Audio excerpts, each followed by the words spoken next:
Hey everybody, we're going to do another round the world update. Now, I just put a bunch of sinking shrimp pellets in this tank. In fact, I put them in a lot of my tanks. Was standing here waiting. I was going to try to shoot some video, and I'm telling you, the loaches in here just hide when they see me stand in front of this tank with the camera. So I got the bright idea that I would throw some sinking pellets in there, and that always brings them out. And then of course I went around the rest of the room and hit the tanks because I thought maybe I could bring some more of the bottom dwelling fish out in some various other tanks. And by the time I turned back around and got here, the loaches have pretty much picked up all the shrimp pellets and darted back into the rocks with them, and we are left without getting to see much of my loaches. But other than that, I got nothing really going on here in the 29. I did do a series of water changes on it this week. I shot some video about it discussing the high levels of nitrates in the tank. But otherwise, everything is running nice and smooth. No issues, no problems, or anything else. And once again, sorry for the lack of loaches. The Gourami tank, I actually did a little bit of work, but it was so insignificant in one way that I didn't really even need to shoot all the video I shot of it. I did shoot a video where I went in there and I did a very, very minor remodeling with the rock work, but had I not said anything, no one ever would have noticed. All I did was pull one rock out of the very bottom, and it opened up a little bit more room so my striped Raphael can swim around a little more. He's getting pretty big now and doesn't really fit in the bottom very well. The upside to that is that there's just a lot more room. Once you get down and look through there, you can actually see through it a lot better. At least I can. I don't know how well that comes out on camera. You can see that skunk loach, or I'm sorry, that clown loach back there swimming around, and you can see his colors. I have seen my red-tailed loach, or it's also known as a blue loach.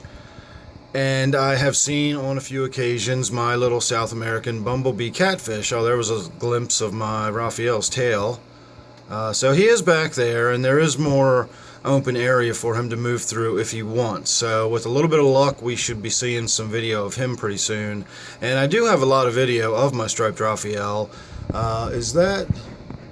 No, I'm trying to look at the camera lens rather than the actual tank, and I thought I was seeing my little bumblebee catfish there, but it was not. It was a clown loach in the back of the tank. But if you look at my Gourami tank playlist, I do have quite a bit of video of my striped Raphael if you're interested in getting a better look at him. Otherwise, tons and tons of loach activity as always. I don't know if you can hear the clicking and clacking that's going on, but that is the loaches, and you can see some little glimpse of red tail through there. That is indeed my red-tailed loach. So another interesting thing is if you see that little, looks like a little miniature coconut floating up there in the top of the tank, that I believe is a tuber from a tiger lotus. And it actually looks as though it's got little roots growing off of it. So I think it's entirely possible that I had another one planted in the tank that I didn't know about, and it was more or less been forgotten and buried, and when I pulled that rock out and disturbed the substrate, I may very well have dislodged that, and now I'm going to have a new one floating around in the tank. So I'm going to wait and see what happens. If it starts developing roots and looks viable, I may very well pull it out and put it in a different tank. We might even put it in the 29 miscellaneous and do something a little different in there. First change that tank has seen in, well, quite a long time. So, moving on, the Angelfish tank. Nothing really that I can think of going on in here. Just the same old, same old. This tank sort of just ticks over. Again, I've mentioned before, I'm not really in love with this tank. I don't know why I'm not, because it really is a pretty tank, but it's never really done it for me. And it just kind of sits there, and I sort of look at it, and I enjoy it sort of a fish-by-fish basis, but I don't really enjoy the whole tank, if that makes any kind of sense. I don't know. And again, to say I don't enjoy it's not fair either, because I do. It's just, I don't know. I can't put my finger on what it is about this tank that bugs me. It's like an itch I can't scratch. So I'm not in any hurry to do anything about it. Like I said, I don't dislike it the way it is, but it'll happen. One day something will click and something will change, or I'll get a new fish, or somebody will die, or a plant will change, or something will happen, and then this tank will suddenly become very different and a really interesting tank. So other than that, I can't really think of anything going on in here. I did shoot a video recently where I removed a big mat of cyanobacteria that was growing in the bottom, and I'm very happy to say I'm getting almost no growth coming back. You can see a little bit of bright green on that white rock there, but that's not a big deal at all. If it does come back anywhere near the way it was before, it'll take a very long time to get there, and I now have a way that I can just vac it right on out of the tank, and that will be significant later on in the video as we get around to my brackish tank. My T-bar tank. I had some lights burned out in here, and it turns out that the fixture was fine. It is indeed the kind of fixture that has to have both tubes working. Oh, you just got a little glimpse of my black ghost knifefish sticking his head out of his cave right there in the center. He's getting pretty big. See, I was hoping the shrimp pellets would bring him out. He lives pretty much in that cave. You're getting the reflection of my pants there. So, oh, there he is coming out the side now. So usually if we look from this angle, you can see whichever way he decides to come out, the side door or the front door. But the fixture was fine. It was just the tubes that were burned out. So I was able to order a couple of more tubes. And what I did was I ordered 10,000K tubes. Look, there he is again on the bottom. I ordered 10,000K tubes, and I removed the burned out tube, which was a 10,000K actually, and I removed a tube from the other fixture, which was a 6,700K, but was about a year old, so it was time to be replaced anyway. You do need to replace your tubes after about a year. They do lose their efficiency quite a bit. They're only 50% efficient or so by the first year. So I swapped out the old tube and the burned out tube with two brand new 10,000K tubes, and I have two of the Color Max tubes in there. So this tank looks really good. Now we're not done. We've got plenty more to do on this tank this week because I got my new power head. Really not satisfied with the water current and water movement I've got in this tank since I put a canister filter on it. I still have the UV filter in the back, which you can't see right now. But because of that, I've got the spray bar in the back spraying across the surface rather than spraying down. I was just not getting enough water movement at all, and I still don't think I am. The back of the tank does not have very much water movement at all. Maybe my black ghost will stick his head out while we're sitting right here. So long story short is once I get the power head in the back, I'll be able to get this sorted out. All these plants won't be floating right up against the glass. It'll open it up and make it a lot more brighter. And of course these plants will be able to do a lot better once they've got those 10,000K bulbs. Remember, if you've got freshwater planted, you don't want to go anything higher than 10,000K. Once you start getting up into that actinic, really blue light, that's more for coral reef tanks, and it is not the proper color spectrum for standard freshwater planted tanks. So don't go anything higher than 10,000K, but you should go at least as high as 6,500K for best plant growth and the best look in your tank. Honestly, if you go any lower than that, you're really cheating yourself out of a lot of color spectrum. So, moving on. My 20 long open top. Nothing really going on in here. I added some neons and I shot some video this week, and that was about it.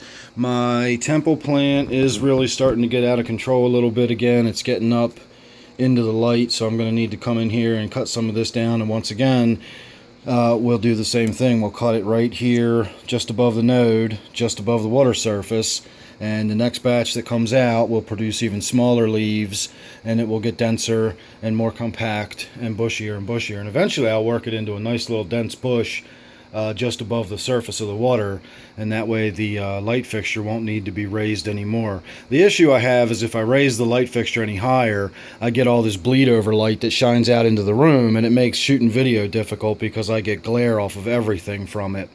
So I'm always looking for that compromise somewhere in the middle. I just pulled a bunch of water sprite out of here recently, and looks like I'm going to need to do it again here pretty soon. That stuff grows like mad, especially when you've got it in a tank with plenty of light and plenty of nutrients. And I've got about 20 neons in here, the 2 angelfish, the rainbow fish. I've got 5 small plecos on the bottom. I've got glow light tetras in there. This is a very heavily stocked tank. There's small fish, but it's a lot of very small fish in here, and it adds up. The bottom of this tank has a lot of its mulm is what it's called. It's the fish waste as it breaks down into the soil and becomes that sort of silty material. If I get the gravel vac in here and gently vac that gravel a little bit, the amount of mulm I get coming up out of the tank is ridiculous, and it's because I've got all these little tiny fish producing all this little tiny poop.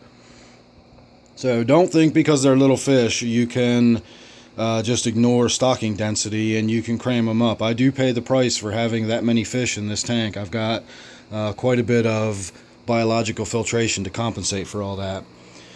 So my brackish tank is still my brackish tank. I'm getting more green on the glass, but that's algae, not cyanobacteria, so I'm not worried about that. And you can see where on the right hand side where butterbean is now, I don't have any algae on the glass because all that floating water sprite's blocking the light. So I think I'm going to just dump more water sprite in there, and that's going to be part of my solution, is to reduce the amount of light this tank is getting. Butterbean has learned a new trick, by the way. He normally throws himself around quite a bit when I come in the room. He tries to get my attention because he knows I'll come over and give him food.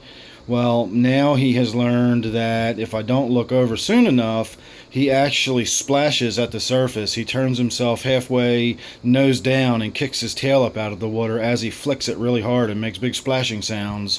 And as soon as I look over to him, he starts waving back and forth to get my attention again. And it usually works. I usually go over and give him a damn freeze-dried krill, and he's getting pretty porky. Again, he doesn't really like this camera. I don't know why, but he really doesn't like cameras. He's getting pretty porky. I'm trying to get my camera to do its thing here. There we go. So his plan is working, but they're supposed to be about 3 inches at full grown, and he's about 2 years old now, so I don't know how long it takes them to get full grown, but he's nowhere near 3 inches yet. So anyway, as far as the tank maintenance goes on this tank, I'm not really having issues with the green cyanobacteria anymore. I'm pretty sure I've eradicated that, or I've at least got it down to such low levels in the tank I'm not concerned about it anymore. But this damn red stuff, I just cannot quite knock it out. I'm close, but I'm not done yet. If you look right there, and you can see these sort of mats. See how smooth it is? That is living, and you can even see the bubbles underneath. If Butterbean would get out of the way, you can actually see the bubbles underneath of it causing those sort of mounds, and you can actually see where the gases are breaking through.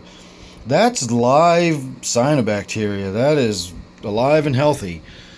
So I need to get in there again, and you can see these sort of red mats right there. That's very live, healthy stuff, and it's even starting to come back on the rocks again.